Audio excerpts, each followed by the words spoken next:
Good morning. Well, open windows shared today. If my people, which are called by my name, shall humble themselves and pray and seek my face and turn from their wicked ways, then will I hear from heaven and will forgive their sins and will heal their land. That's in 2 Chronicles 7:14. Actually, if we would just humble ourselves, God would do the rest. Uh,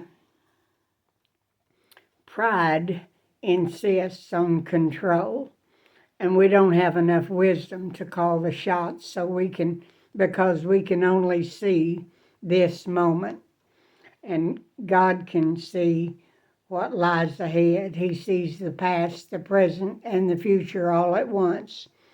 And so He has the wisdom to know how to handle things, um, how to guide us. He doesn't tell us to clean up our lives so that He can bless us. He blesses us and He cleans up our lives for us as we humble ourselves before Him. Let Him have control. He remembers that we are but dust. You can read that in Psalm 103:14. But we have a free will that chooses whether or not to obey God and be blessed, or to disobey and be cursed. In Deuteronomy 11:26-28, it says, "Today I am giving you the choice between a blessing and a curse. You will be blessed if you obey the commandments of the Lord your God, and you will receive a curse if you reject the commands of the Lord your God." So we can control our lives by allowing God to have His will. He wants to bless us, but He can't bless disobedience.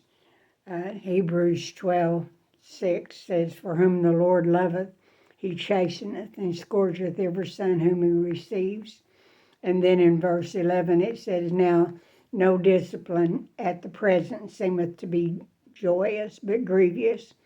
Nevertheless, afterward it reveals the." Let me just go and read it. Nevertheless, afterwards, it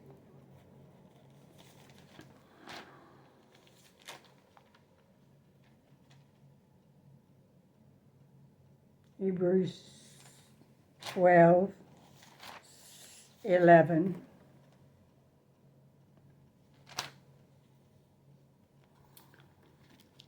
Nevertheless, but afterward there will be a quiet harvest of right living for those who are trained in this way. I was letting King James mix with this New Living Translation. And anyway,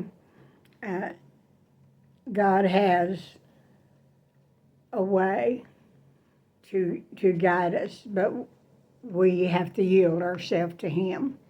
He gave us a free will, and so He allows us to choose whether to be blessed or to be cursed. That's the consequence of our actions.